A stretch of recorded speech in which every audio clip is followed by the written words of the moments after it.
And like Child, we gonna get this together.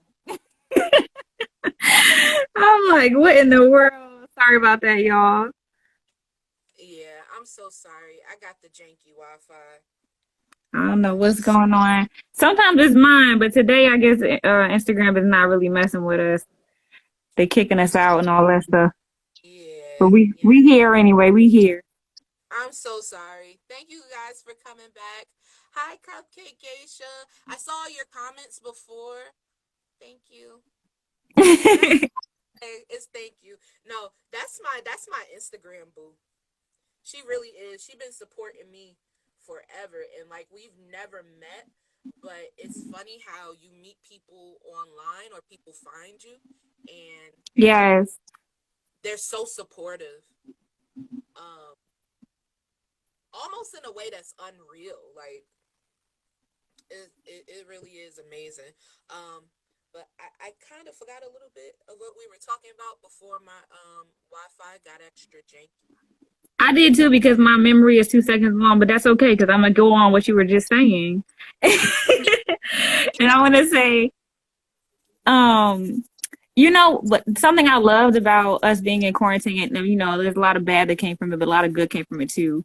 And for me, that was making these connections with artists that I may not have otherwise spoken to. Yeah, Like we connected in the same way, but we weren't in quarantine, so we were able to link up and meet at the gallery and everything. But even now, like connecting with artists, and because I'm on the internet, is so much more than I would be if I was out the house.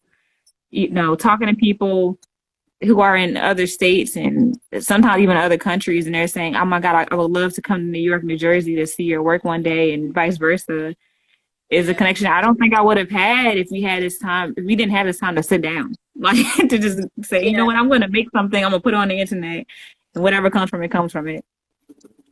No, absolutely. And let me say, your work is the kind of work worth traveling for. Like, absolutely. Like, And I would say that for you as well. oh, that's really sweet. I I appreciate am that. to this day I am obsessed with the piece, and I don't know the names of your work, so forgive me, but I'm obsessed with the piece you had at the front of Aquaba Gallery the day that we had the show. With Yeah, it was the cotton and the little girl with the two pigtails or two yeah. ponytails. I named it Genesis. I think Genesis. even to this day, what I made that piece beginning of basically 2019. And it's still by far one of my favorite traditional pieces. Like Mm. I'll be lying if I told you like I knew I could paint like that. I did not. I did not know. Decided though. Okay, talk about that because I feel like a lot of people that might know me from my marker work don't know that I do stuff in glass, or they might know me for color pencil, may not know I do stuff in marker, so on and so on. So, Yeah. what do you think makes you try out other types of art, regardless of whether or not you know that you can do it or not? Um I guess it comes down to the like can I learn it and can I teach it to myself? But really, I just like to surprise myself because Mm. oftentimes when I start something, I don't know that I can do it and I don't think that I can do it. And that's really a me mindset thing. But I tend to try different things to keep it interesting. Because when you do the same thing so long and I get bored so easily, um, Hmm. it's like, okay, what else can I do? So I got to this point where I started painting on everything because I was just at the time I was sticking to canvas and paper and it didn't feel big enough. Yeah. So Okay. when it came to that piece, I literally made that piece for that show like a month before. Um And I think that's what's the most surprising because you're saying you didn't even know you could do that, and to go that large on something you didn't really yeah, know you could do is I think that's something that's daunting for a lot of artists. They go, I don't know how to do it, so I'm gonna start small. yeah, And then when they do it, they're like, okay, I'm gonna go a little bigger. I'm gonna go, and it takes a long time for them to get to a point where they're like, I'm gonna do it as large as I can, and I'm gonna show it to people. On top of that, yeah, yeah. And it's a funny thing. Like I have a love-hate relationship with the size of artwork because I feel like, you know, the bigger it is, sometimes people get caught up in that. And that's Mm-hmm. how I felt until I painted the biggest piece I've painted, like in my career. Like it was what, 4 feet by 4 feet, um, on Yeah. wood, like acrylic on wood, and I sealed it in resin. And then I painted on something that big, and I said, "Huh, I see why people go extremely big. Like I see why people go extremely large because it just like the size of it when you look at it, it really does submerge you into something different." Um, But I could imagine. I think, and you just talked about the materials, and this is the geek in me, right? So when I go to a gallery, I'm not looking at the piece and going, "This is beautiful." Although a lot of times that is why I stop. Sometimes I'm right. stopping because I'm like, "How did they assemble this piece? Like, what did they make it out of?" And I'm not looking. I can easily go to the little paper on the side of it and read all the stuff they want me to know about it. But I'm usually sitting there assessing it, like, how did they? What part of it did they do the hair? How did they? What did they brush did they use? I want to know how long it took. I'm asking these questions that nobody else cares about, but for me, that's when I get like really excited. So Yeah, to your point about the size, I feel like I do smaller pieces sometimes, and people may not understand how much work it takes to do it so small and have that much detail. The same way somebody may not understand that it took you a lot of time to figure out the planning of something being that large in scale. yeah, absolutely. Like at the end of the day, big, small, tiny, medium, like a lot of heart goes into it, and then the technicalities come out. And that's one of my favorite things about your pieces, whether it's the mosaic glass, that you work, or it is marker work. Like you add such finite details that I sit there and I sit to myself and I'm like, this woman spent, I'm sure, hours I couldn't even imagine because I don't have that level of patience. But you do though. You do though. That's the crazy part. Sometimes, sometimes I do. When I'm I really think we invested. underestimate ourselves. Say that again. I think we underestimate ourselves. We say oh my God, I don't know how they did it. I could never do it. But it's like you said with your piece, like if you don't try it, maybe you could do it. You never know. I think you could. You did that piece, and I was looking at it like this is massive. There's no way I will ever do a piece this large. But I have before, and I just haven't done it in a long time. No. But that was just so beautiful that it was, it take me back to the point where I'm like, that's not something that I could do. I just admire your work enough, and I'll keep it moving. That's what I'm saying. Like detail is amazing, and you know, you do it like nobody else that I've seen. And every artist has their own sort of art style. And yours is one that's really in a league of its own. And it's like the way I've seen your art grow from when we first started talking and when we worked together Mm-hmm. versus, what it is now. It's like, it's amazing. It really is. Because you're the same artist, but the skill and the way you're able to depict, like your vision. And I think that's a point that all artists get to. Like, the technicality is what it is, and it comes to like what you learn and how you implement it. But at the end of the Mm-hmm. day, we all train for the simple fact of learning how to depict the image that we see in our head better. Right. So, Yes. when I see your art and I see, how far it's come, it's like, you know, it was beautiful and amazing before, but I see the story, I see the culture, I see the details, the color schemes, is very like whimsical and surreal sometimes. And it's like all the things I love. I appreciate that. I feel like I wish it was a way I could show your work on here while we're doing this. Maybe I can do it on my iPad. Let's do that. Um, because I just feel like yeah. So here's the thing, right? We talked about it a little earlier before we got cut off. And we were talking about like how there's seemingly this monolith of what black art looks like. Yeah. And like how that story should be told. And that's part of what we're trying to break. And we see the other artists in the world and in the state and our city that are doing the same thing. Um, Mm-hmm. but I feel like there's something about your work that also gives this like sci-fi feeling to it Yes. that I feel like that doesn't we don't really get to hear that story or Yeah. see that in black culture period. Like even in movies it's like it's kind of a new thing. So I think that's really cool and I feel like we're seeing more people voice that they like that. Like the people that probably do cosplay and they were like scared to show that in high school or middle school or even as adults. Are now are able to do that publicly and not be scared of what people are going to say about them because we're making it more popular as like, hey, black people do this too. And I see a little bit of that in your work too sometimes, and I think that's so cool.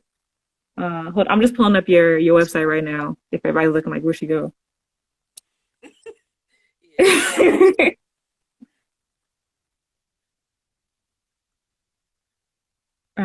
But yeah, I said all that to say, is that something that you try to do in your work, or is that just something that comes across in general?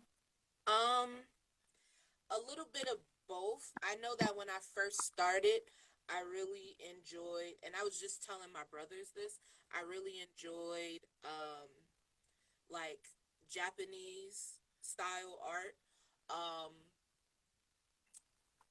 like Chinese art, like um Indian art. Like I like the folklore that's, in the Mm, mythologies, and almost in a lot of cases the religion that's based in it, and it also can be rooted in something like dark.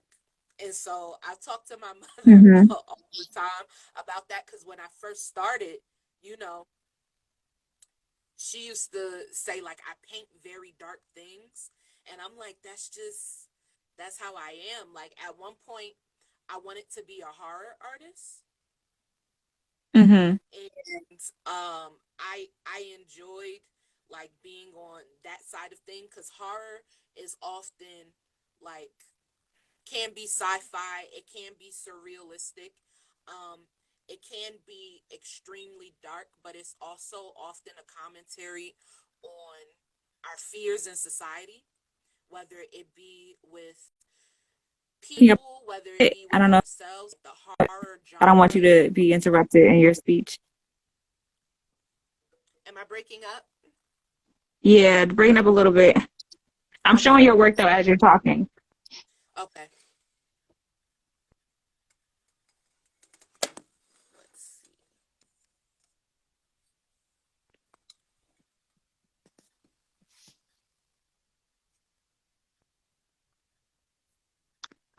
And while she gets her Wi-Fi together, I just want to speak to what she's talking about, which we've heard in the performing arts a lot, especially when it comes to film.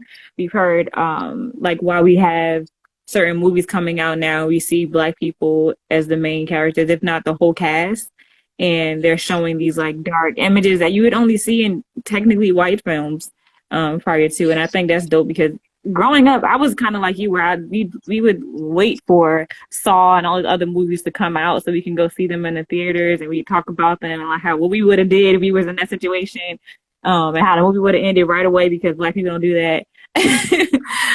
But I think it's just so cool that you're able to depict that. I can see that and feel that in your work, even when you're showing something that's like considered light and like uh I don't even know, like pure even. Mm-hmm. It still has this like dark essence or like mysterious or even sassy feel to it. Yeah. I think I would describe my work as feminine, scary, horrific, beautiful, sensual, um, and sometimes just overall dark. And with me experimenting and doing different things, I've taken it different places over the years.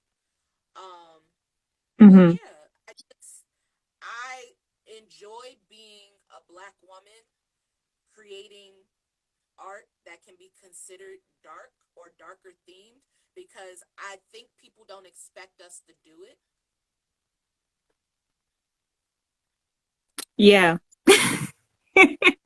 That is so true. It's like being able to float in that space. It makes me feel like, you know. Yeah. I breaking out of that box that we've been put in for a long time, and sometimes it's almost like you said it before. It's like we're one life, and sometimes forget as life actually feels and exists as at the moment. Um, and so I think part of my mission is to show in my work how we actually exist today and how we have existed, so that maybe we can get to that point where we're like, here's what we look like as a whole. And maybe we don't need to actually exist as the same thing across the board, but if it does happen one day, okay, cool. Yeah, you know. And I really do. I feel the Black artist revolution. Like there's so many different Black artists depicting different stories. Um, Stories that don't necessarily have to be Black as well, which is also Mm-hmm. completely okay. And being able to have that space and being an artist that depicts darker theme things, it makes me feel like I can break out of that box, and be a bit freer with what I depict and what I do. And I also think that fear can be like sensual in a way. I don't know. Because What do sometimes you mean? the things we can fear, or the things that we do fear, we're attracted to the most. Um, like sometimes we seek the things that scare us because it Yeah. it makes us feel. Um, so when I'm doing my Mm-hmm. art, I go for that feeling, like a little bit scary, a little bit enticing, um, and usually a bit feminine. And the piece that I did for Aquaba Gallery, it was interesting because usually I don't depict men in my work, or men and women at the same time. Um, so when I did that piece, and I basically had a Black man I and have a little girl in the piece, a it issue. was. Am I breaking up? Yeah, breaking up a little bit again, but you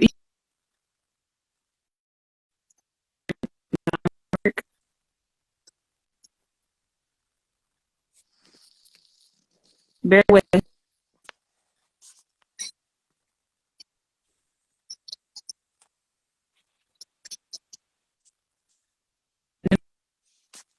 hand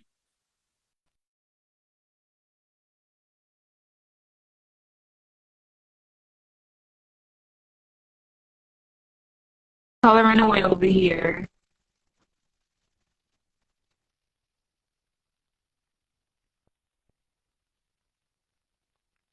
Let's see if Instagram lets us stay.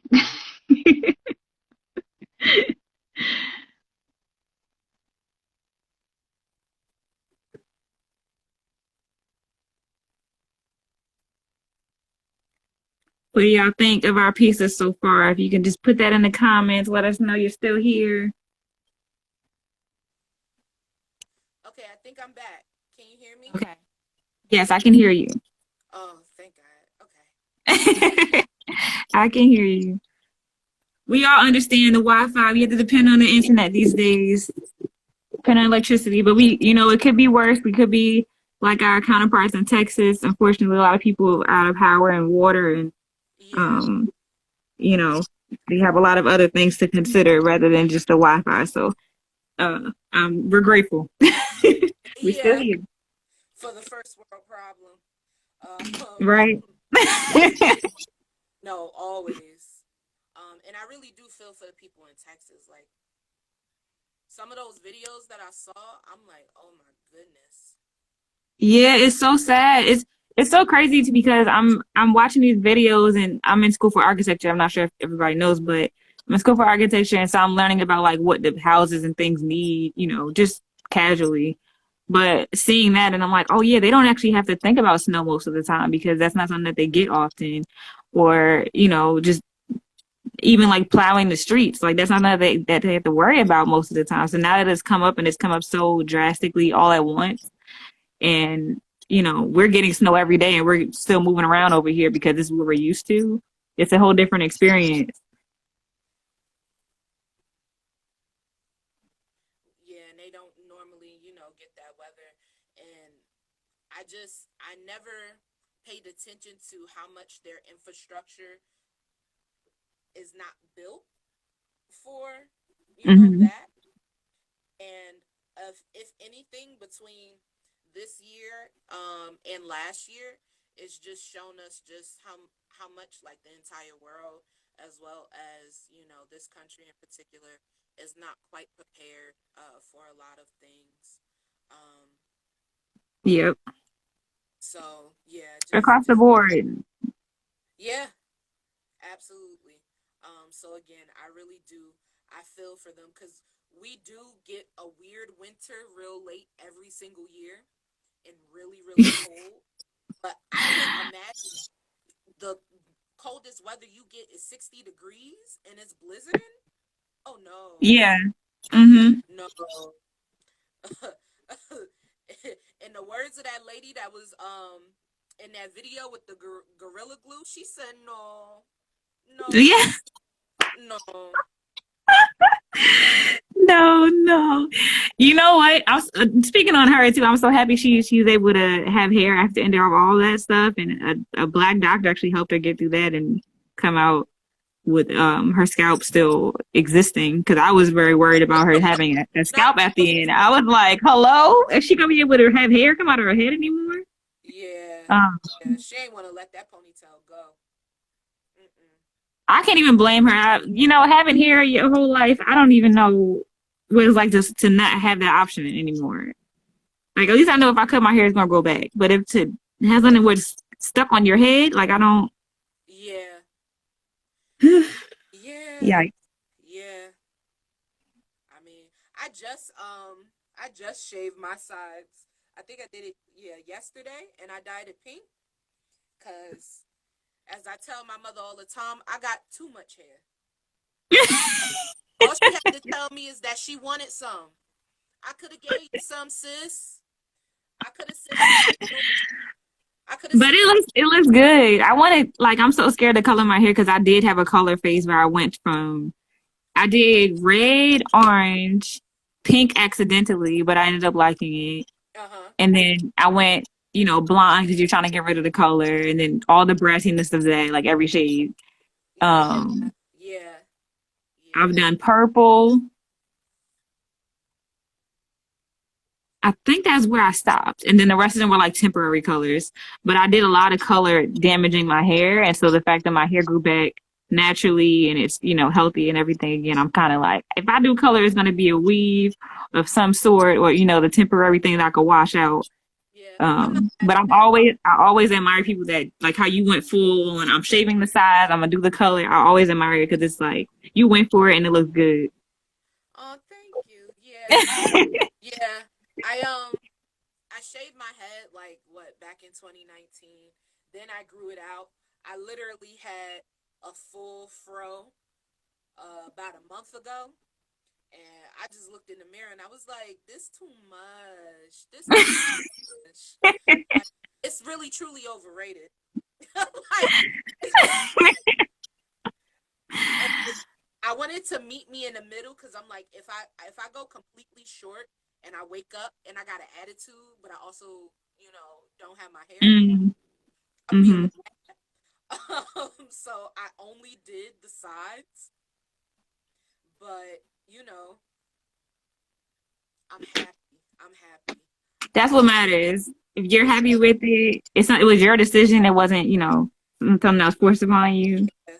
I got That's my feminist tip, and I I colored my uh oh. sides pink, and I also I colored under my underarms. I know nobody asked, but I'm so proud. So Wait, can you show us? Do you mind showing us? sure, yeah.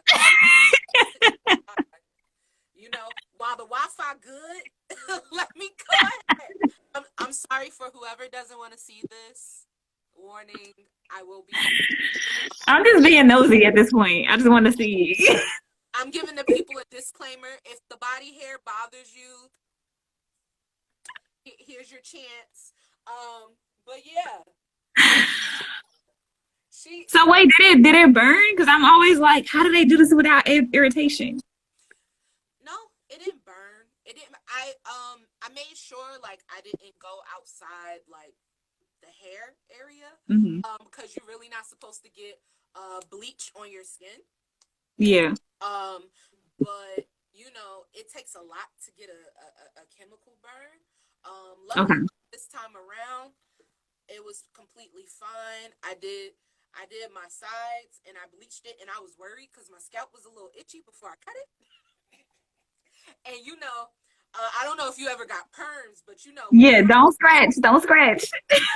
you know, perms, you can't be scratching your scalp beforehand. You know, that's perm rule number one. You do not.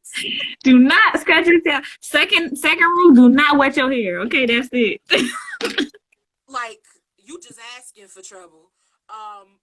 So That's with so me, funny. experienced a little bit more with bleach.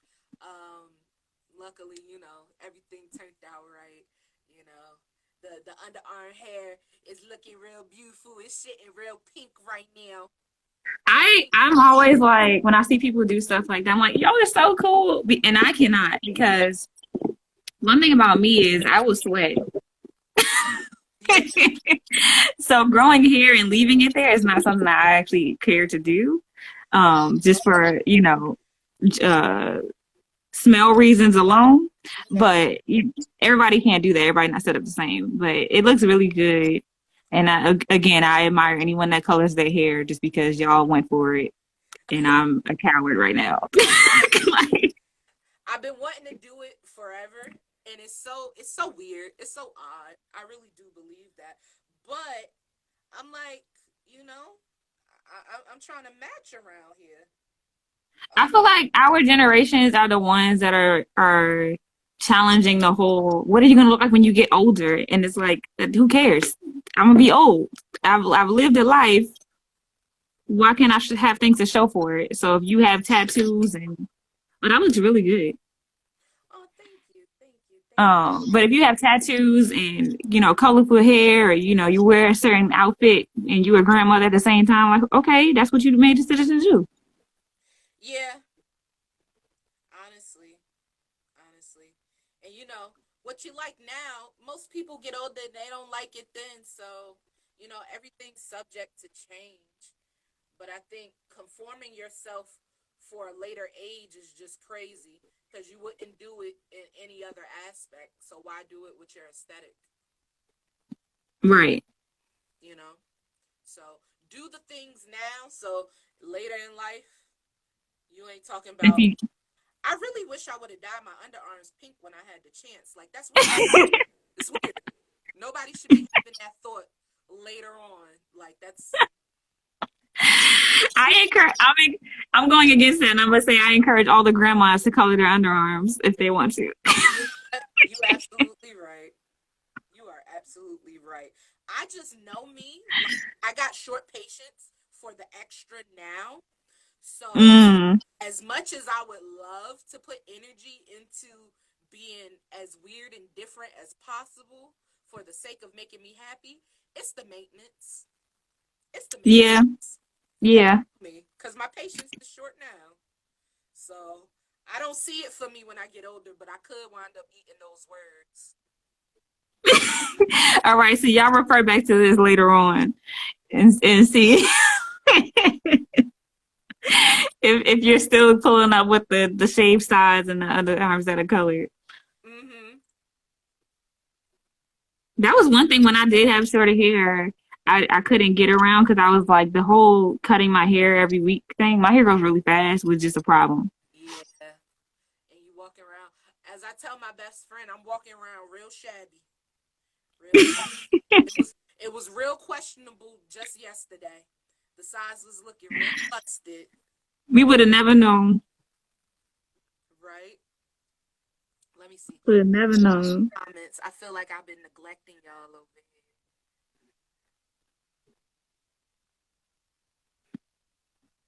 They're just enjoying the conversation, I think. Yeah. If y'all have questions for us, put them in the comments and we'll do our best to answer them while we chat. Yeah. I'm over here. I didn't know what I wanted to color her as, but I think she's some kind of Smurf or something. You know, we're gonna keep going with it. We love to see it. So what has quarantine taught you about yourself? Oh, child, so many things. I don't even know where to start because I'm in the house so much more often. Mm-hmm. You know, I think about my relationships with everybody. I think about my relationship with myself. Um, the spiritual journey, just the way I've been looking at, religion and faith a little bit differently because I've had the time to and Mm-hmm. more intuitive. But I think quarantine has taught me to trust my intuition a lot more. Um, I try to make sure any decision and every decision I make, I do it with intention. You know, like, try not to do anything without intention. That's real. Do nothing without intention. Do As nothing. Solange's song plays in my head right now. So that's really been a beautiful thing. Me having the time to check up on people and reach out to people, you know, Mm-hmm. it's taught me in this age of distance we're in right now to be more present, and to be more, Mm-hmm. what's the word I'm looking for? Communicative? Yeah, there we go. Yeah. There we go. Dang. Look at that vocabulary. Okay. Yes, come on, SAT. But I've always been a person like I don't care for social media, but I use it to share what I do. I don't care Mm-hmm. for texting, but I do it to upkeep and maintain relationships. So before the quarantine thing, I would go missing. People be like, I can never get in contact with you. Um, and now with never seeing anybody, because my thought was, what you got to talk to me for? You gonna see me later. Well, Right. And now you can't say that. no, can't say that at all. You know, um, and so that was my ideology behind that. So quarantine has just taught me to be more present with people, especially from a distance. You know, it's taught me patience because being locked up with family will drive you crazy. You know, That's a fact. That's a fact. and it taught me that I'm more of a people person than I ever gave myself credit for. Okay, expand on that. I love hanging out. I love people, but I'm really a loner and a homebody. Like I'm a homebody. I like being by myself. I like you could leave me to my own devices for 3 months before I be like, I think maybe I Same. should see somebody. And the only reason why I would say that is because I know it's not healthy to be left alone for 3 months. Right. But Mm-hmm. easy, you know? And working myself out of that in a way that's, healthy, but also pushes me to be a little bit different and a little bit more active. Because just because I don't need anybody to necessarily be present for me to know that they love and miss me, Doesn't mean they don't need you. to maintain relationships, I realize I Mm-hmm. need it. Yeah, that's real. I feel like at the beginning of quarantine, I was asking people, specifically artists and of many backgrounds, like, how they felt about this and everything. And a lot of them were saying the same thing where they were like, I actually prefer to be alone. I actually prefer to be in my studio or my, my creative space. Right. Um, and so this gave them time to do that. But in the same sense, they were also saying like, this is what I do normally. So this isn't different for me. But when you think about the people in other shoes Yeah. that don't have situations like this where they spend a lot of time on their own or they even have to think about texting someone as opposed to just showing up to their house or hanging out with them in whatever environment, this is a different experience now. So we do have to check ourselves sometimes to be like, actually, I'm not gonna start drawing just yet. I'm gonna call my mom and my cousin or my friend Yeah. to see, hey, how you doing? How's it going over there? Do you need some, quality time with your friend or whoever? Um, and I'm totally guilty of that because I have, like many people, we have a lot of several different schedules that we're balancing. Right. Um, and so I'll get wrapped up in that and I'll go, it's been 2 weeks since I talked to this person and I haven't even checked on them. Yeah. And so when I finally do, they're like, hey, stranger. And I hate hearing that, but it's like, you are a stranger because you haven't talked to them in 2 weeks. Yeah. Yeah, no, definitely. You know, and I've been trying to be better about, checking in and checking on my strong friends, um, and just, and I will say that quarantine has made me miss people, like genuinely, like Why you say it like that? because it's one thing to isolate yourself because that's who you are and that's what you do versus Mm-hmm. a year of not seeing, the people that you would see maybe once a year, maybe 47 times a year, like across the board, it's affected everything. Um, Yeah. so being forced to be isolated and self isolating is two different things. So I miss y'all. As soon as we break, we in here, we out here. That's a fact. What's the first thing you want to do when you when we get out of quarantine and everything is safe to like run around? The foodie in me wants to go out to a nice restaurant and eat and shoot the Mm-hmm. breeze and chill and talk I feel that. and drink something nice. And then after that, I've never really made it a priority to travel much. But I think this whole quarantine has really put a different value on being able to go and see things and people before, it's possibly stripped away again. Um, so making that more of a priority in my life, just traveling, whether it be internationally or state to state. I want to do that a lot more than I have. That's real. I was having a conversation this morning actually about because I love to travel and that can be like, let me just go to New York for the day, or it could be let me leave the country for a few weeks. Yeah. So not even having that option right now, and not even because of money, it's just like, where are you going? Like there's nothing is actually available to you, and it's actually way inconsiderate and just like not responsible right now to go somewhere just to be there.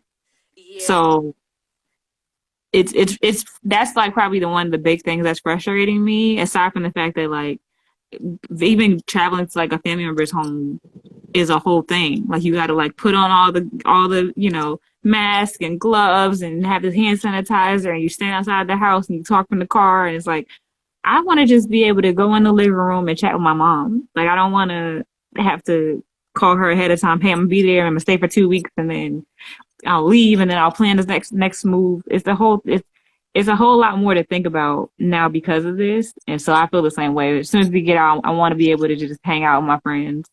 Um, Yeah. but it would be really nice if we could travel. I want to go do hood rat things with my friends. like I miss it. I do. I really do. I want to do that. That's all I want to do right now. Yeah. And I miss them so much. And on top of the fact that everybody's going through something a little bit different, Hmm. and so trying to be available as much as you can while also being the most distant that you've probably ever been with said person is like, it doesn't make you feel good, especially when people are losing people, Yeah. and you can't do what you were able to do the year before.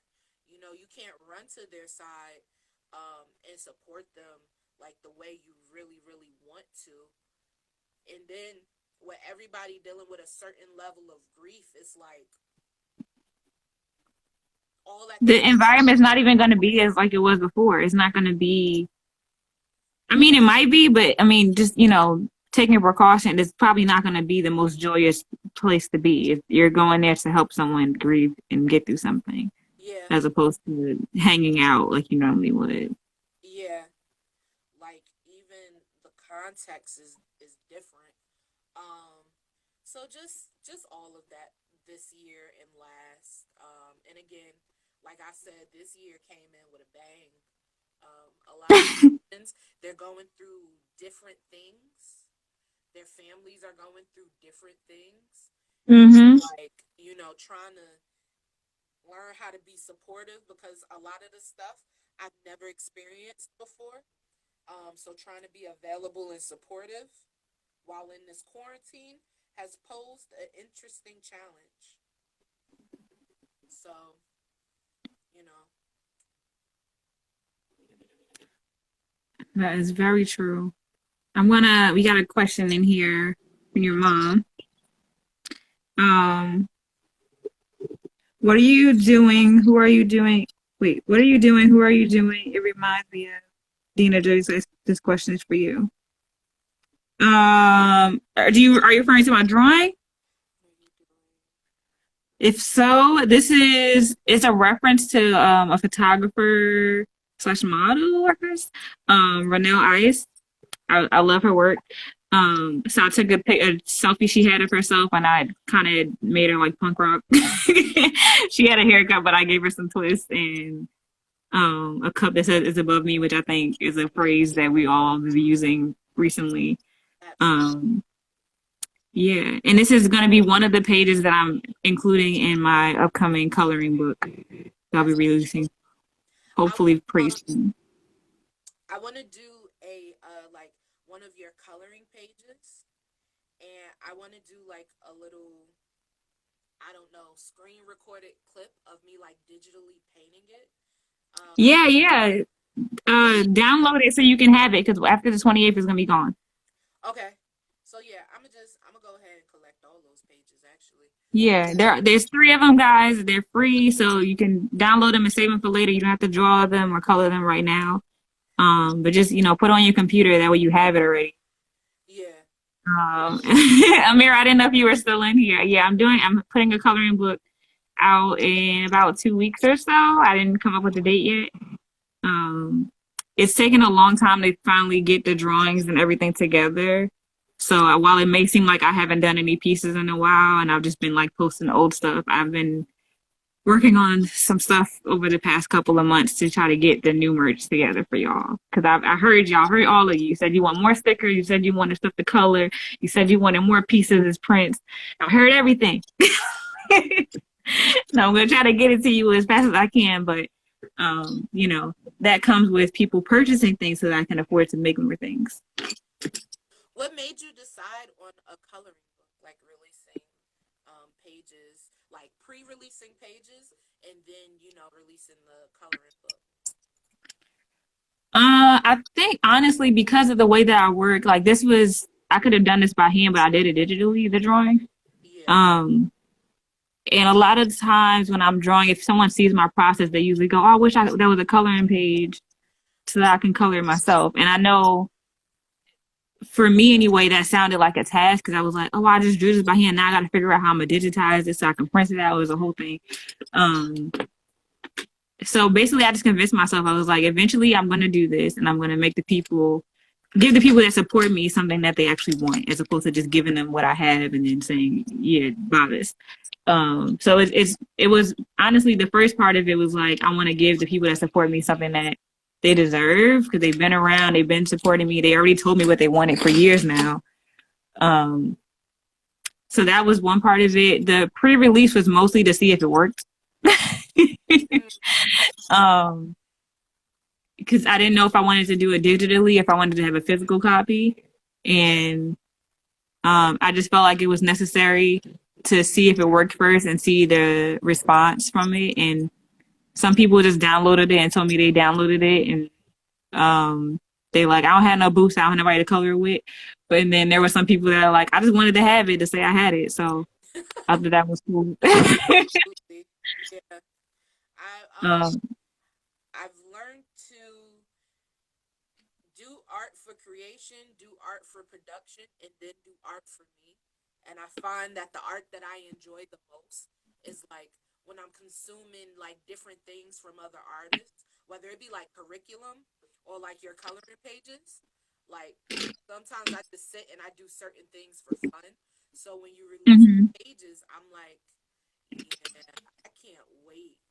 I can't wait and then like send it to you to see what you think because I think your coloring pages are so dope. And they were Valentine's Day themed, right? Some of them. Yeah, all three of them were Valentine's Day themed. I mean, I didn't do every type of relationship, but I wanted to be as inclusive as I could in a short amount of time. Yeah. So I did them at the beginning of February or the end of January. And I was just kind of sitting on them because I was like, I don't really want to be cheesy and release something for Valentine's Day. And then at the last minute, I was like, I'm doing it. And so, like the day before Valentine's Day, I put it up and was like, hey, y'all, I got these pages. Um, Yeah. so yeah, and I was happy to see the response from my friends who are in lesbians, they are gay, or they don't really care. They're just like, I'm just happy you were inclusive in this, were responsive. Yeah. 'Cause I don't really do that in my work. It's not like I'm making a point not to. It just doesn't come up.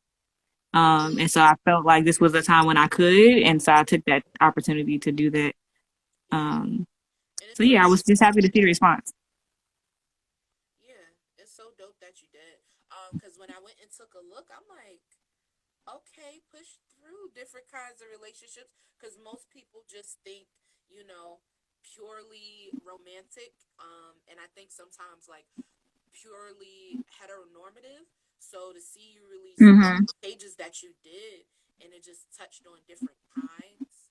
Um, and it was one scene in there where like two people were on the couch and they were just enjoying each other's space. And I'm like, it was awesome that you depicted and captured different kinds of intimacy. Yeah. Oh, okay. You picked up on that. That is so good. Absolutely.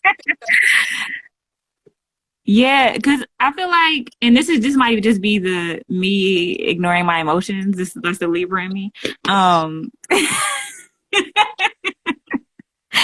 but I find it's like, okay, yes, Valentine's Day is like, let me give you something that's red and heart shaped, and we're gonna eat food and kiss each other or whatever. Okay, great.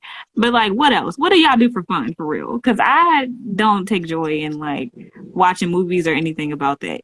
So I was trying to do my best to capture like a normal relationship. Like sometimes y'all just sitting around smoking, and sometimes y'all just watching the show that y'all like, or you showing your girl or your guy or whoever how to play a game with you, and they're losing, so they try to sabotage you in your game, and or you're teaching somebody how to cook or whatever. Yeah. Um, especially with us being in a house, I wanted it to be something that was in the house and not remind y'all that outside exists because I want you to be sad about it. Um, No, I got all of that from the pages, and I'm like, that's so.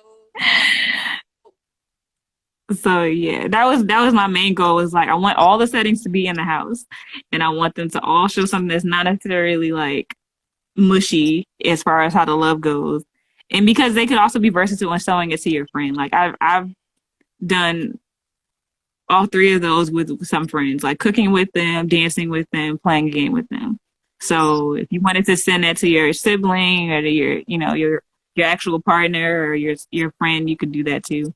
Maybe not the cooking one because she definitely was kissing her on the neck, but yeah, yeah. But no, it was dope. It was really really dope. And I feel like when you're an artist and you meet people who enjoy your work, they're always like, you know, put your make a coloring book, make a puzzle, make a with your artwork. And you're like, yeah. But it was one dope to see that you did it. Because I know how much focus that takes. Because as artists, I think we get extremely distracted. Yes. Um, so it was nice to see like you stuck to a theme. It was very inclusive. It was very endearing. And it felt realistic, not like fantastical. Like some of the Valentine's Day stuff I've seen. Like, what luxury are y'all? What budget? Like, y'all really out here trying to tell people like this what y'all do every Valentine's? Okay, okay. What luxury are y'all? So it was nice Yeah. to see, see myself in the pages. It was nice. Um, Yay. I'm glad to hear that. Thank you so much. oh, you're welcome. And it really is true. Like I saw the pages and I'm just like, okay, well here's somebody who lives a real life. I can relate to that. Because this other stuff, I don't know about that too much. Not a real life hilarious. No, absolutely. The crazy part about it is, even after doing that, I mean, I did it ahead of time, right? But even after doing that, I don't even have a Valentine. So I'm just over here just, projecting like what I've seen and what I feel as love, hoping that y'all are having a great day and doing homework. Like, I was doing homework the whole day. I wasn't actually doing anything. Um, but at the end of the day, I'm glad, you and a bunch of other people have expressed that they got the message and they appreciated it. My coloring book is not going to be as lovey-dovey. It will be some things in it that you can say as an experience or something that you think is considering love, but it's not going to be about that. So when you see it, I hope y'all like it. And can you tell us about your merch that you have on your site or you're trying to release them? I know we Um, talked about it a little bit before, but we got cut off. So yeah. So as far as my merch, like we were saying before, when my internet decided to be extremely ghetto, as I was saying, like I've always had a love of designing for fashion. But like when my mother got me that sewing machine, it ain't work out like that. So it's so nice to be in an age where as an artist you can have more agency and create the things that you want to see in a real life way. So with my merch, I have sneakers, I have fleece blankets, I have backpacks, I have tote bags, I have duffel bags, which is some of my favorite merch on my website because hold on, the I got y'all. I got y'all. Here we go. Boom, you ready? you want them the merch? Oh my gosh, I'm a little embarrassed. Wait, is it in here? Where do I go? You click on the backpack, yeah. Oh, okay. Yes, this is dope. I don't smoke y'all, but that is really, I just like how that looks. Thank you.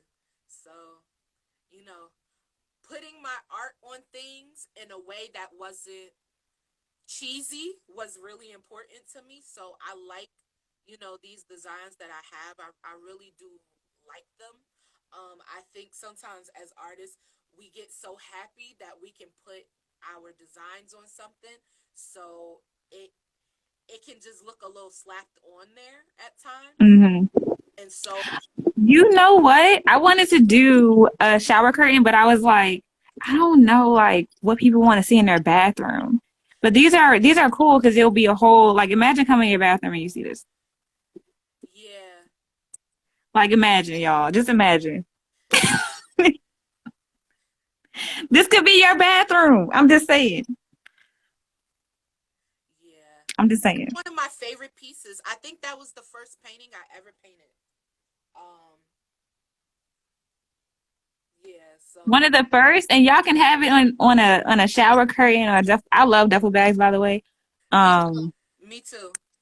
on a duffel bag, on a tote bag. Okay, this is a silly question, but how many tote bags are y'all collecting during quarantine because you don't want to pay plastic bags from the grocery store? Because I have so many of them. Child. You know what? I so many that I've started using. Like I already collected.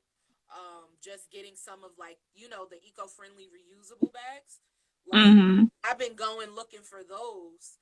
Traveling with those because I'm like y'all something else. Y'all charging me for some plastic bags at the I shop I purchased. You got me messed up. I don't know who you think you are. Like it wasn't important to charge me when y'all introduced all this plastic onto the earth, but now you want to charge me. And Right. it's on me to be eco-friendly when it was on y'all and y'all never was eco-friendly until now, until it's in your best interest to charge us for some plastic. Absolutely. Right. Exactly. Absolutely not. I don't know. The black woman in me just hopped out because that just She got mad all over again. Look, look. like the nerve, the gall, and the audacity. Like it's the capitalism for me. Oh my It's the consumerism for me. Absolutely not. God. Hilarious. Okay, wait, we have questions in the comments. So, my friend Amira says, "What is your favorite type of art to see?" And I'll let you answer first, and then I'll answer after you. What's my favorite type of what? Art to see. My favorite type of art. In the words of Issa Rae, voting for anybody black. Yeah. Yes. Any type of black art, to be honest. But I will say, outside of black artists and black art agency, I would say, like I said, Japanese art. I just like Mm. the folklore and the inking style, and the fantasy of it. Um, if I had to pick another one, like Art Nouveau, like and how it went into like that psychedelic, period in American history, like how it We was. can definitely see that in your work. Wow. Yeah, like I really do. I enjoy Wow. That's so. and I got so many pieces, like much like you. Like it's funny because when you're an artist and you post, you don't share everything that you work on. And so I have a year and some change of art that I just been creating and hoarding that I haven't even shared. Um, and it's just like, you know, what's another influence for me? I will say, weirdly enough, the Baroque period in art. Okay, talk about that. I feel like I've only heard about that through architecture, Yeah, not so much through art. So, can you speak on that a little bit, even for me?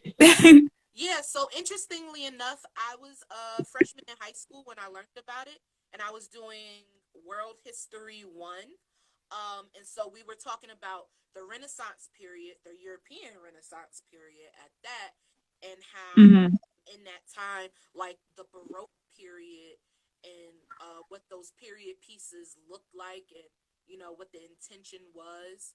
Um, and during that time, it was a lot of portrait pieces being done, Hmm. but they were trying to subvert sort of that normal idea and start to make political, social commentary in their sort of portraitures, and what that art looked like, as far as traditional paintings, all the way into architecture, all the way into their modern Renaissance, or at that time, their modern Renaissance, which Yeah. spanned into poetry, writing, philosophy, and Hmm. you know I think it sticks out to me because I learned it young. But I remember for that class, I wind up drawing like a portraiture I had found online, and I enjoyed that class so much because the teacher was really awesome. Um, but it stuck out to me because I was like, well, I want to be a Renaissance person. I want to be a Renaissance Right. artist. I want to do it all, you know? Um, so that's kind of what that was born out of. And so when I first started drawing, I started doing, I started with pencils, because it's what, what I had available to me. And Right. I could push my pen, you know, um, Mm-hmm. advance in technique without needing a lot of materials. And then getting into digital art and painting, a lot of my pieces are portraitures. It's like close up face work. And I've kind of always just loved that style and having something to say and making faces extremely still or very expressive, just depending on the piece. Yeah. Mm-hmm. Yeah. So, what's your favorite um, art style? What do you like? Uh, so it varies, but what I've learned about myself is I really enjoy illustration. So, and I see that in my work too now that I like have started to do more like full on pieces and not just a portrait. Yeah. Like like a whole experience, you know. Um, and that can be everything from like the simple graphic that you see on a Target commercial to an illustration in a coloring book or a kid's book to an actual animation. There's something about them just like the movement that you can show and convey in an illustration with simple gestures is really interesting to me.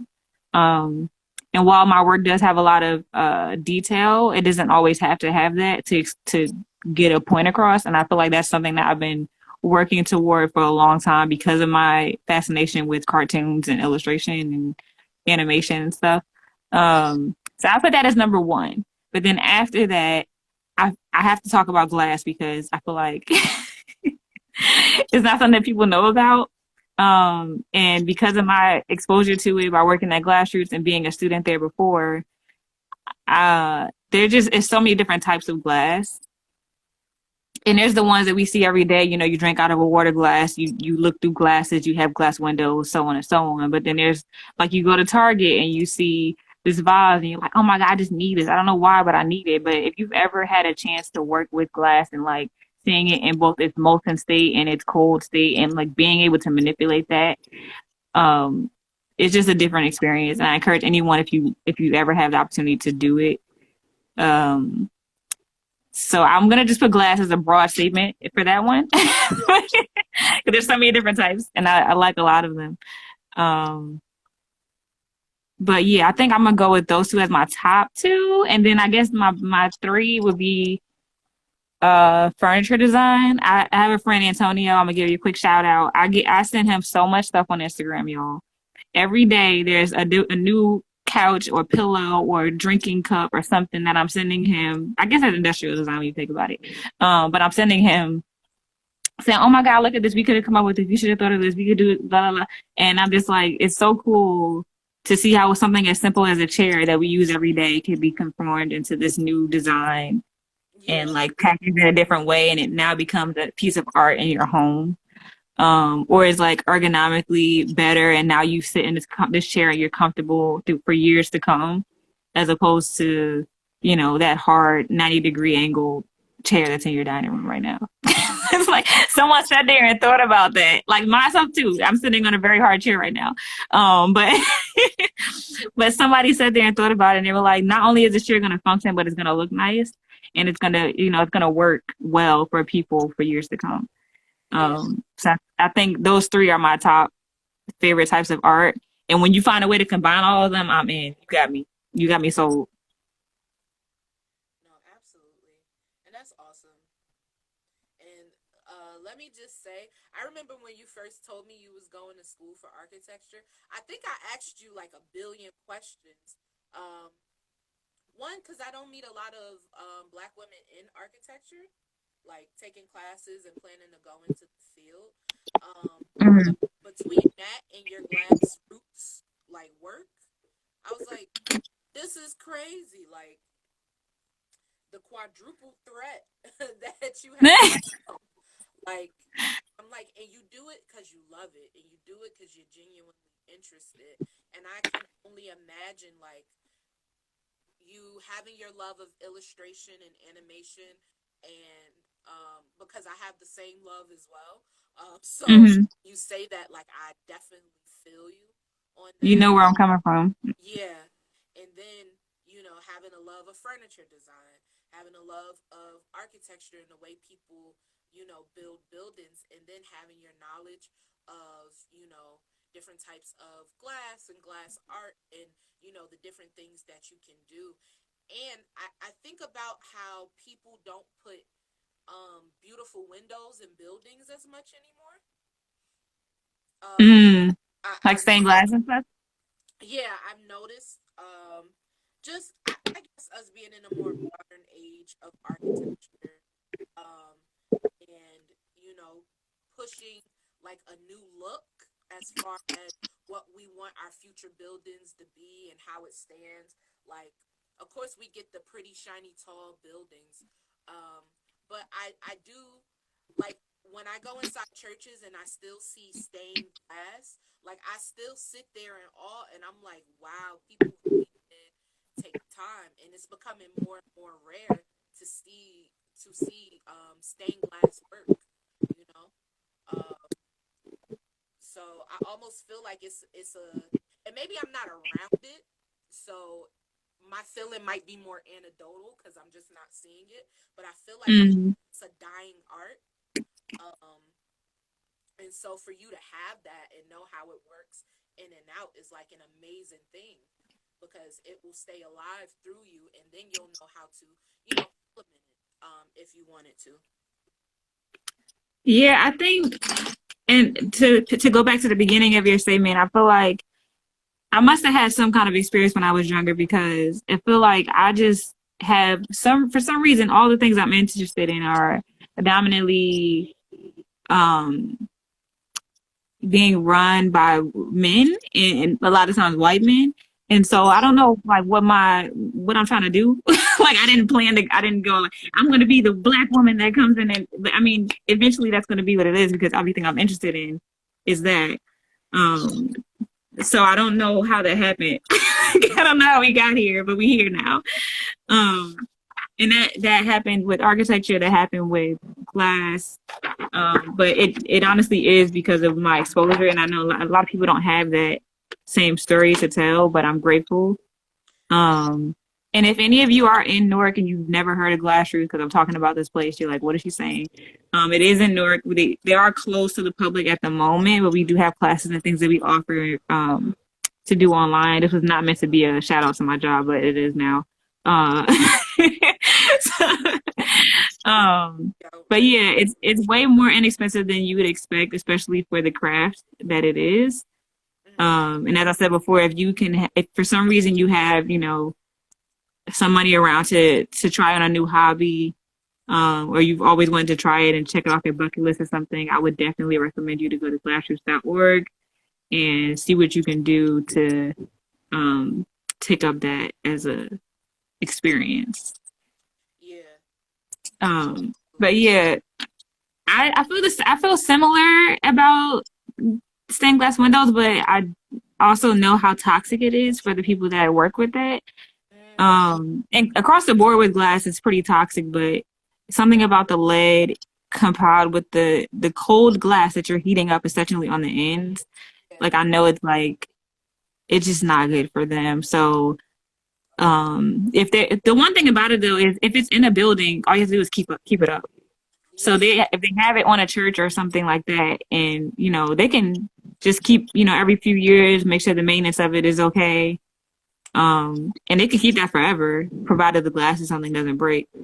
But to start fresh and like have a new building, it's a lot of work because the glass starts to sag and it starts to move out of place. And then those buildings not only are not going to be, taken care of for like winter and stuff like that, Yeah. with the leakage that will come from outside, but eventually it will break and it won't look as beautiful. But I do agree that the ornamentation that happens on buildings nowadays is not there as much, and it's very much modern. You see a lot of the same movements and gestures in architecture, which I am constantly trying to challenge when I'm in class. I'm just like, what if we made it pink? Like, what if this door moved over here and now it's a slide? Like, I'm just like, so I don't know what kind of architect I will eventually come, but at the moment, I'm challenging everything I can while I'm in school. Because I would, if I can have my hand in it, I would like for our experience with buildings. We experience them every time we leave the house and every time we're in a home. To be more playful. If you think about, I'm not sure if anyone's ever been to New Orleans, but if you think about how colorful those homes are, and like they might all look the same essentially, but like that experience you'll never forget. Or if you see like a parade float, like somebody had to build that the same way you build a building or a car. And it's like it doesn't have to be so mundane and typical. Like it could be something that is an experience, an unforgettable experience. So yeah. No, absolutely. And I definitely didn't know that about the the stained glass. Especially, the church style stained glass. Um so it makes sense why it's a dying art. It makes literally. So I definitely get it, but yeah, being able to challenge the norms as far as architecture, like our buildings don't all have to look the same. Can it be pink? Can it be green? Can it be interesting? Can you please make people want to come back? Like every building doesn't have to look like a hospital. It doesn't Right. it doesn't have to scream we take this extremely serious. Like, Have you seen or heard of the vessel in New York? no, I haven't. So you know how when you look at the Eiffel Tower in France and you're like, oh, people are gonna it's basically a giant triangle, right? So people go and they walk up it and they get a nice view and things. Um the vessel is basically the same thing, but except it's like the shape of an egg. And so people, it's basically made of stairs. So people walk up it and then they, go up for the view. They take a picture, put it on Instagram, boom, they did the whole thing. That's the whole experience. And so there's two sides of it. There's people that are like, this is fun. People go there for experience. They'll never forget it. The same way the Eiffel Tower is a staple. But just like the Eiffel Tower, when it first went up, people didn't like it. So there's still people right now that are looking at the vessel and they're like, this is ugly. I don't really care for it. Why does this exist? So on and so on. But just like you said, for somebody that might be something that they enjoy and they want to have that experience that is unforgettable. Yeah. But then for somebody else, it might just be like, this is not architecture. So I think, playing that field is my goal is like, let's make it fun, but let's also make it an experience Yeah. that functions in a way that we all need. Because I don't know that the vessel is doing a need, but it is something that people they're going out of their way to go to this place just to take a picture up there. Like to get in the exercise, they probably didn't have in months just to get a picture. Yeah. Yeah. I mean, I think at the end of the day, doing something with the intention of making people question, you know? Because it's like if you Hmm. do the same thing all the time, nobody's asking a question, nobody's trying to do anything different. So even if it's not successful and it stands forever, it's like, okay, well, we did this and we don't really care for this anymore. And we know where to go from here because Right. we could just have the same old buildings, but what does that do to add to the culture? You know, Right. Exactly.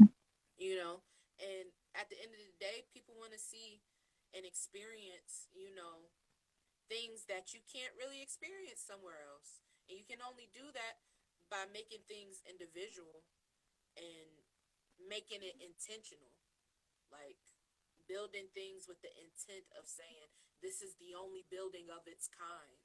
I don't think we do that too much. Um, and I know a lot in other countries, which winds up being like their main attraction and their tourist attraction, and where Hmm. a lot of money comes from. It comes from them building something that's unprecedented. That's like, how did you pull this off? How is this standing? You have Yeah. architecture that's like, this is crazy. You have pieces of public art that moves and flips and it plays with dimension and it plays with your eye. That's what draws people to enjoy and come together over something that's like, somebody really did this. Somebody sat down and said, we gonna plan this out and we gonna execute. Yeah. Exactly. I think it's just finding out. the best way to make that challenge, because a lot of it is going to come down to budget at the end of the day. We still are in a capitalist community, but but if you know, if you're challenging that in a way that is going to benefit the people that are going to experience it in the end, I think you've done your job. Yeah. And that we're talking about architecture right now, but that goes across the board. Like if you're doing something with your art that's like uh you know, challenging the norm of whatever that art is, be it music or dancing or visual arts or whatever, just keep in mind who that's affecting, and like if your point of doing that is actually coming across. Yeah. Yeah.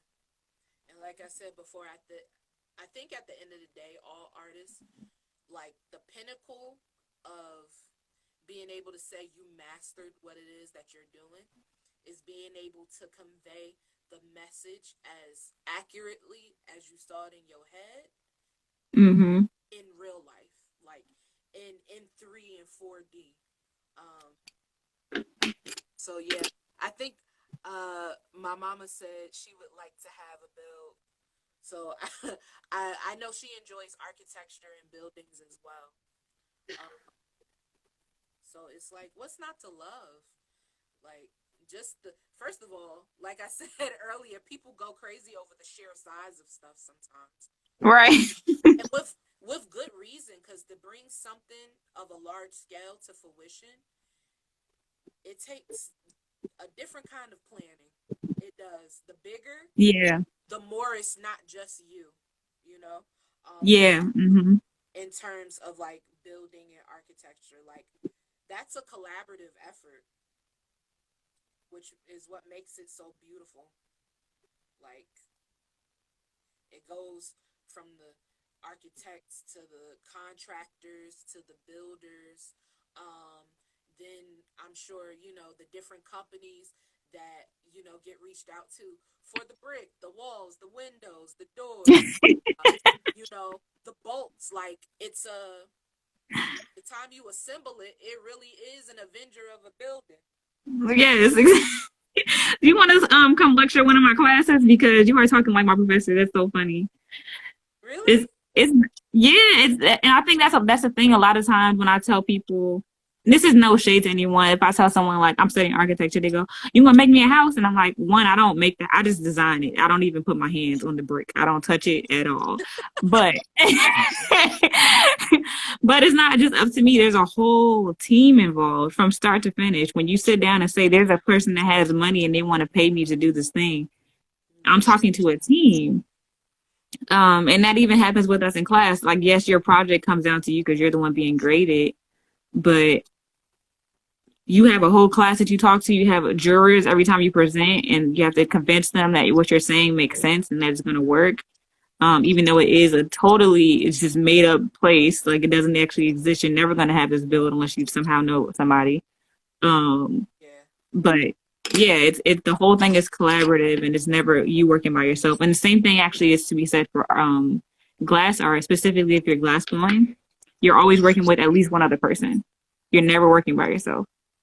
So even though that piece may be, you know, might have a title of one artist's name on it, there's a whole team of people that's working with them. So that might be why I'm drawn to those, because when I'm doing stuff like this, I'm working by myself and I am, you know, able to be in my own space, my own solitude. Mm-hmm. But it's a different experience, and that's actually why I don't mind being in school. And everybody's like, "When are you graduating?" But I'm just like enjoying myself because I enjoy the studio aspect of having a friend or someone who's going through the same thing as me. If we're not working on the same project, um, and just saying, "Hey, what do you think of this?" and us understanding each other because we're experiencing the same thing from start to finish. Yeah. No, and I definitely, again, like I said, to be in that field and to be able to be in the room, you know, especially in a space where, you know, not at this moment, it's changing, but like a lot of women don't float and a lot of women, black women, you know, so to be able to be in the rooms and be a part of the conversation, Hmm. and to be able to challenge, which is what is important about diversity, you know? Yeah, I agree with that for sure. How's your piece going? I'm kind of peeking at it as I'm coloring over here. So I'm slowly coming back to this little eye on the mountain, Okay. and I'm doing the whole thing, and I'm adding different colors and textures I to was it. gonna ask what made you pick those colors because I did see you started off with like that teal base and then you started adding things in there. What made you pick those colors? Any reason? Um, well, I like to call this like a seafoam green. It's one of my favorite colors, but you know, I went with that because I when I went to bed last night, I kind of mapped it out in my head, and I'm like, okay, what do I want the base color to be? And I just settled on the seafoam green. But the rest of the colors, I just like the way it complements and kind of fades into that seafoam green, and then Mm-hmm. how the blues and the pinks pop out. And Yeah, yeah, yeah. honestly, I didn't really plan anything.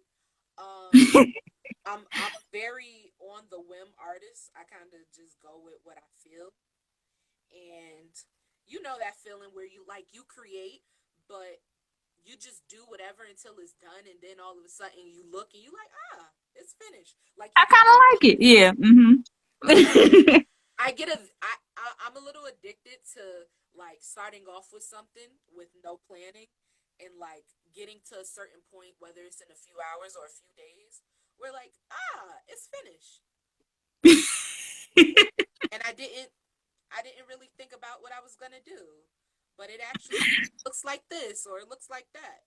So Yeah. I do it because I like to see what's like sitting in the subconscious mind. Or sometimes like I'll paint something and I'll be like, this is awesome.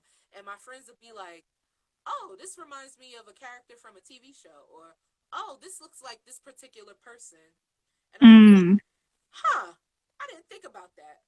Um so yeah, I like to mindlessly work sometime and just see what's sitting back there.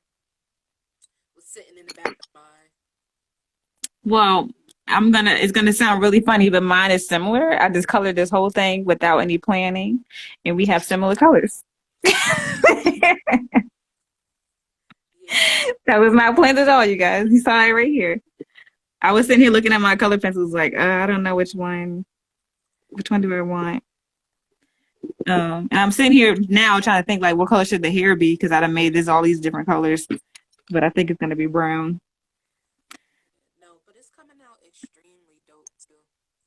And I like it. I think it's gonna I be mean, brown. the colors we went with is like complementary colors.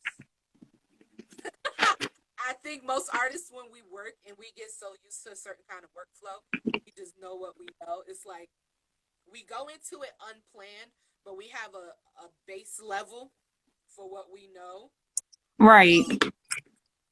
So yeah, it's like sometimes the colors just come to us kind of second nature, and then we'd be like, "Oh, I did go with contrasted colors, or I did go with three colors.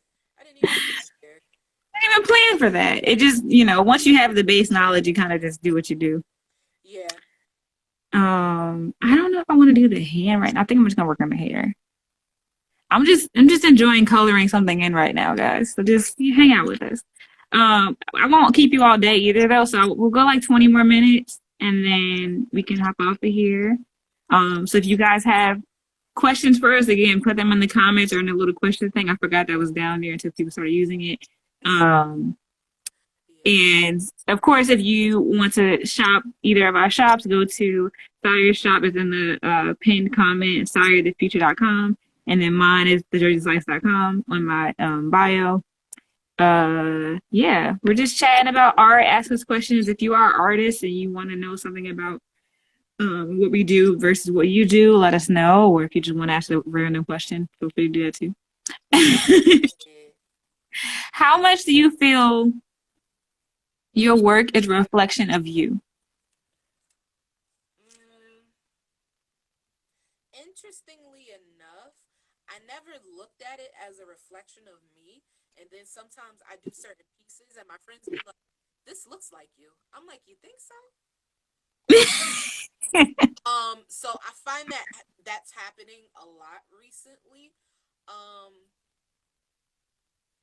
but I don't I don't think it's a reflection of me necessarily in a direct way.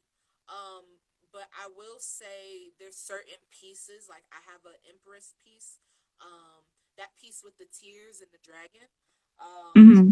that I kind of made because I was going through something and also having a revelation out of that thing that I was going through. So I wanted to have a piece to mark that experience and kind of start the new year.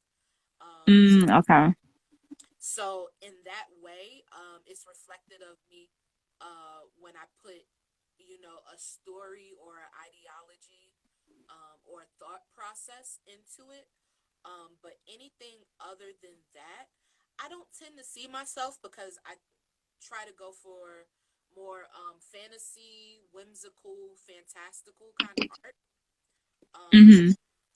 So but do you think that is the opposite where it's like life reflects art? So do you ever find yourself doing something or looking like some of your pieces, like accidentally or on purpose? yeah, I find that happens, especially when it happens more so when I depict black women in my art. Um, Mm. like I have a collection. I call it the Nun Series, because it's literally a series of black nuns. Yeah. It's a commentary on like religion, Christianity and Catholicism, but Hmm. also black women, and where I see them fit into that. And it's a little bit, Hmm. but interestingly enough, one of the pieces it kind of pulls from an anime. I don't know if you ever seen Helsing. Um, I haven't. But if you all uh, have recommendations for anime, send them to me. Oh, absolutely. Oh, Helsing is a classic. And I kind of modeled one of the nuns after Alucard, which is like one of the main characters in who the show is Mm. about. And then two other of the nuns, like I just drew it, and then I'm like, these look like my friends. It really does happen by accident, but I love when it happens. Like my Medusa piece, my mother has that Medusa piece that was on the shower curtain. Yeah. One of my first pieces I ever did, and it looks like my grandmother. Especially like in the nose, mouth, teeth area. Um, and so it's like when I create these pieces, I don't do it intentionally, but more than I see myself, I see the people I experience things with. I wind up putting them into my pieces subconsciously. Hmm. Yeah. It's definitely, for me, it's never on purpose, but it definitely happens. Mm-hmm. I never, and I feel like some of my family members might, they have voiced to me like, "Oh, can you draw me? Can you do? I want to see me in here, whatever." And I purposely tell them no, but that's just like a, I don't even know how to explain that. I just don't do it. Um, but sometimes my stuff ends up looking like them, and that's that's okay. I do hear a lot that my pieces, especially when they have ponytails, especially the two ponytails, that looks like me because it's like a staple hairstyle for me. Yeah. But it's not on purpose. It just happens that black people usually have ponytails in my pictures. No, I completely understand. I really do. And interestingly enough, I don't tell my family members or my friends no, but I typically, if they ask me, I'll kind of dip and dodge around. Hmm. Um, and I don't know what that's about, but when you said that, I definitely feel you on that because I I have this weird thing. It's definitely because of an old teacher I had, and he was just like, "You don't draw the person you're with because if it's easy for you to draw, then you probably don't love them as much as you think you do. And if it's hard for you to draw, it's because you love them a lot. And of course, they'll be upset if you draw them and they don't look like them." Um, mm, and I've always like it never escaped my brain, so I still have that in my brain. But as far as family members go, I feel like I don't even know what it is. Like that's why I said I just don't. I don't know what it is. I just don't do it. There's yeah, always going to be like I love looking at old photographs of my family and being like, oh my God, remember when you had that hairstyle? Like, remember how small I was? Like, I love that aspect of it. I don't think my work is at a point where I feel like I can do that to document them as in time yet. So maybe when I get to that place, I'll feel comfortable with drawing them. Yeah. But at the moment, I'm not there yet. No, I feel that. I feel that. And you know what? And I think because artists get sensitive, we sensitive about our shit. So it's like Okay. we never want to draw something and think it's dope or think it's amazing, and then we give it to the person, and the person is like, it's kind of like when people, you can't ever tell somebody who got a newborn baby that the baby ugly. Like Oh my God. you can't do that. You going straight down. Like you can't do that. So personal relationship on top of that, because when it's professional, it's like, I don't really like this. If you could, tweak this, do this over, and you kind of just got to take that because it's a Hmm. professional relationship. It's a business relationship. But when it's personal, or even worse, you in the process of, and then you being hypercritical, like, I know this don't look like them. Yeah. And I Hmm. just keep redrawing and keep sketching, and it's just, I don't know what it is, but it's not, you know. So Yeah. for So maybe one day. I have drawn my friends though, surprisingly. I have drawn my friends and for some reason that's not as hard. But family members, I'm usually like, no, I'm good. I'm not doing that. You can buy one of my pieces though. Like, like I'm not gonna draw you, but you can get something else. yeah, We have some questions in the comments. Oh, Shelly says, oh my God, I love the colors. I love the greens and blues. Hey, Shell. Um, and then Cobra Bubbles, this is Amira. She says, what is your go to thing to listen to when you create? um, tell me yours, and then I'll tell you mine. I think I've said this before, but I usually listen to comedy. I am a huge fan. If we're talking about like what art I like in general and not just fine art, I am a huge fan of comedy. I think there is a like while I appreciate singers and poets and I understand that they are doing something that a lot of people can't do, which is standing in front of people. There is something so beautiful about comedians being able to get up there and not only storytell, but they're making you laugh. So that's making you more vulnerable. They might be taking you out of a mind state that you like were trying to escape for a long time if you were, sad or something. Um, Yeah, and they're basically painting a picture while exposing themselves on that stage. A lot of times their stories that they're telling are their own stories. So I love that, but also it's just mindless. Like I don't have to think when I'm listening to that while I'm working. So while a lot of my friends and family members have their own podcasts and stuff, I usually don't listen to that when I'm creating. That's like usually when I'm doing homework or something. Um, but yeah, I'm typically listening to comedy or music. And for music, it's usually like something super motivating or silly. Like I can't listen to Make the Stallion while I'm creating, personally. But I really? can listen to like Kendrick Lamar or Big Sean. Yeah, stuff like that. But Make the Stallion is like I'm about to work out, I'm about to get hype, I'm in the shower. The other artists are the ones that are just motivating me to keep going and like this piece is what I'm supposed to be doing right now and like I might be even chanting their lyrics while I'm doing it, but it's usually something that's like motivating or like making me laugh and feel more vulnerable when I'm creating. Yeah. No, I definitely, I feel that.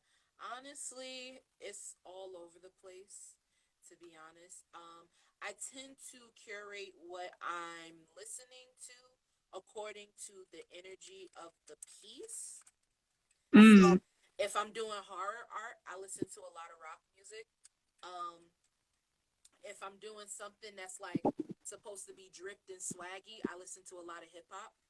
Um, if I'm doing something that's black woman centered, I listen to a lot of black women who rap. I love Okay. black women. I love all the girls. You name a girl, I probably listen to her. Um, give it to me, ratchet. Give me a Cash Dog. Give me a Rhapsody. That's my shower music. That's me dancing in the shower, pretending I'm a rapper type music. That's me working out. That's me at the desk. Like screaming, talking about how they can't have it and how they ain't gonna get it. At the desk while working. If I'm doing something that's more on the business side of things, I listen to podcasts. Like, it's a lot of Black women on YouTube right now just having conversations about Hmm. community and what that looks like and how we can grow and stuff like that. Sometimes when I'm in more of a business mode, I'll listen to think pieces on animation, studio houses, particular movies that have an ideology behind them and what they depict. It really Hmm. all over the place. I listen to, you know, different podcasts. It depends on the mood that I'm in. And most of the time, I just listen to people speak on YouTube. Like everybody got an opinion, and I'm the type of person I want to hear it. Like I want to, you know, I want to hear it. I love that. yeah, I want to hear how other people are rationalizing their experience, how they've experienced things, and the way they see it. Even if I disagree, Mm, what I do stay away from when I'm creating in any capacity is political stuff. I tend to save that for same. like when I'm not working, like if I'm just laying in bed, or I'll listen to political stuff when I get in the shower. Interestingly enough, Huh? We're the opposite. We're there. yeah, it's like you got a short amount of time. I typically take a 35 to 45 minute shower. In that span, you need to tell me what I need to know, or I ain't gonna know it until the next time I get in the shower. It's That's just smart. That's smart. it's how I split that off because the news can be very dark and heavy, Draining. but you need Hmm. air. So I only give it an allotted amount of time, really, because I'm like, you're not gonna mess up my day. You're not. So, I mean, the question was specifically about what we listen to, but do you ever find yourself watching anything or looking at anything when you're working? Because you did say YouTube. Are you looking at the screen or are you just like listening No, to it while you work? it's all background stuff. I'm very visually stimulated and inspired, so in that way, I also get easily distracted. And I used to think that I could do that, but if I'm working, I'm not looking at the screen. Um, Hmm. so, and I try to like do the two birds with one stone, like watch whatever shows I'm supposed to watch, and also work or also create. I wind up one of the other gets missed, and it's usually the show because I'm immersed into the art that I'm doing. Right. So it's Right. in that vein. I listen to things that's like audio based that I don't necessarily have to look at. Like I could look at it, but it's not required. I tend to stick to that, which these days means I very rarely watch TV because I'm kind of creating from the moment I get up to the moment that I stop and lay down. So you're a full-time artist now? Yes, at the moment I am, and I'm trying to just Yes. there's some stability to that, which is why I'm excited to drop the website. I've been doing the digital art. I've been taking classes. I've been working on the website, creating merch, gearing up to drop more than what's on the website already. Doing a portfolio. Yes. The Support this black woman, y'all. She is trying to do it on her own, okay? One woman show over here. And as you heard us talk, it's a lot of work. It's not always easy and it can be draining. Like she said, it's like every other person's job. When you get up, you shower, all that good stuff, and then you get to work. She's done the same thing, but she's done it with her art. So support if you can. If you can't, just tell somebody else so they can that's also a form of support. Tap that link, okay? I've been dabbling into that freelance artist world to create more of a stability. So I'm working on Hmm. animating music videos. I'm working on logo designs for people. Um, and I'm so blessed that people enjoy my art enough to trust me with their brand. Um, Yes. I really thought it would take a longer time for me to get here. So for me to be here way sooner than I thought, um, and for people to trust me like that, and I grow their brand, they grow me as a professional and as an artist. It's an amazing thing. It really is. It's just trusting yourself at the end of the day. So I think that's great. I'm so happy for you. Oh, I hope that I aspire because at some point I am going to have to pivot. the the way I have been going to school and working and trying to do art all at the same time, my pretty much my entire adult life is just challenging to say the least. I enjoy it though because I enjoy exploring and learning at the same time. yeah, But it is draining to try to balance all of that. it's a lot. It's a lot. Um, and it's always possible. It just I'm finding that reworking my mindset has really helped me a lot. Um, you know, Indoctrinating myself with a lot more positive rather than negative has done a lot for me as of late. Mm, Um, Especially in a world where it's so easy to be negative and down on yourself or second guess yourself, um, or tell yourself when I'm ready, like, you know, if you stay ready, yeah. get ready, you know, very, very much that, and trying to work it in a way that's like positive and self motivating. Exactly. Yeah. So, Exactly. Sorry, y'all. I think we're gonna get out of here. We're gonna get one last look at our pieces. yeah. Um, And how we and if you can one more time give the people another introduction to who you are, like a quick one, in case they missed the first live because we definitely did get cut off. yeah. Um, and So, then we'll get up out of here. hi, everybody who's still in the room. I am Dina, also known as Psyire. I go by Psyire as my artist name. I have a website and a brand called Psyire the Future. Basically, what that means is, you can be the teacher of anything that you want to partake in, and you can also teach people. You can embody, being the student as well as being the savant, and Mm. walking in that purpose, and doing it now and also doing it well into the future. So that's essentially, what it stands for, what I stand for. And I thank you so much. Like I was saying, before my internet got extremely ghetto and off before, you could have been anywhere, you could have been doing anything else, you could have spent time, taking a nap. You could have went and made you some food, but you sat here and you spent time with me and the Jersey Slice, and we appreciate it so much. It's a blessing that we are able to, still connect and talk to each other, and you guys get to see what we do. Um, and you're present for it, and we're present. And I'm so happy I did this. This is my first time ever going live on Instagram. I am hearing this from pretty much everyone that's come on live with me has been like, "This is my first time getting on live," and I'm like, "I'm so glad it's the first time it's with me. That's awesome." It used to be that we did the show once a week, and I do want to bring that back once school is done for me because this is my last semester, thank God.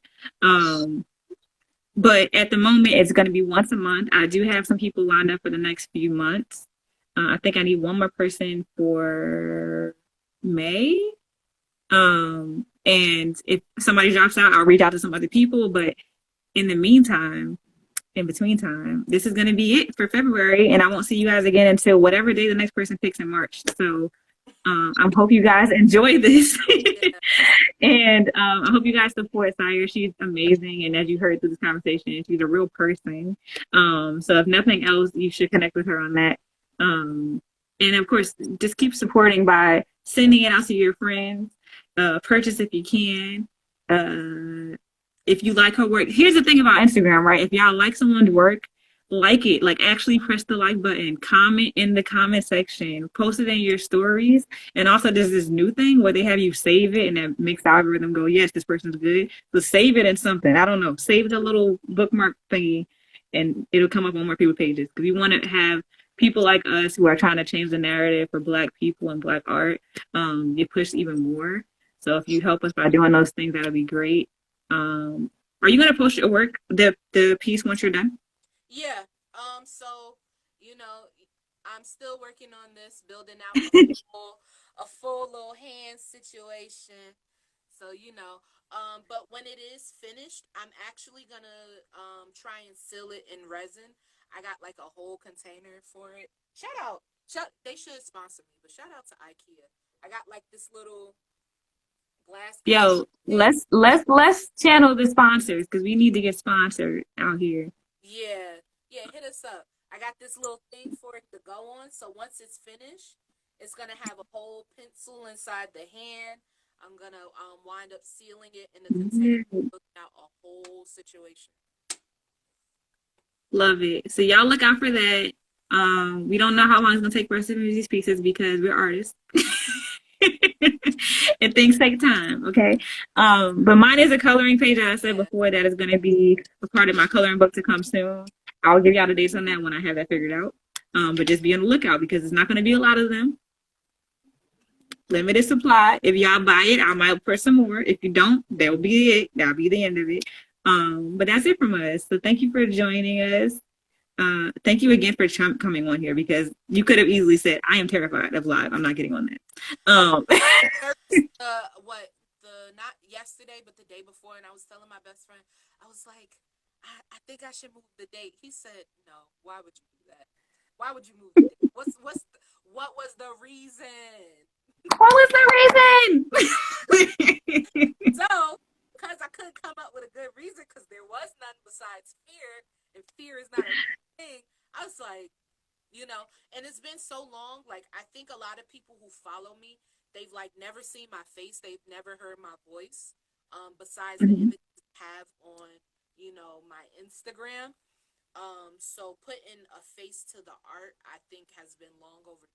So I was honored when you offered, because I seen you do it with so many other artists, and I'm like, Lord knows, I am not that brave. Um, but yeah, this year is a year of firsts in a lot of ways. So I wanna thank you for helping me pop my Instagram live cherry. It's been beautiful. You were very gentle with me. I'm glad it was a good experience for you. Um, hilarious. But no, no, seriously, I think this is great. And for the same reason, I mean, I have a lot of reasons why I started this, but for the same reason, I needed to do this because I moved my art Instagram from my personal Instagram just so that I didn't have to have my face attached to it. But then in doing that, it doesn't feel personal. So this was another way of introducing myself to other people and the types of artists that we interact with. Yeah. So I'm glad we're able to do this. And the comments are telling you how amazing you are and that they're going to save your work. I love that. Um, yeah. So I'm going to say this live, y'all. With so much love. I love you so much, Cupcake. She really does support me. Awesome. I'm going to give her a follow too. I'm going to say this live on my Instagram TV. So if you want to watch it back because maybe you missed something or you had to leave for a second or you want to share it with somebody else that might resonate with what we talked about today, or Mm-hmm. just like our work, you can share with them later on. And we'll talk to y'all soon. Thank you so much for coming, everybody who came to the live twice, 3 times. We love you so much. And Yes. support the Slice. She is an amazing artist. There's no exaggeration. She's beautiful. She's amazing. So please, please support Awesome. All right, y'all. See you later. her.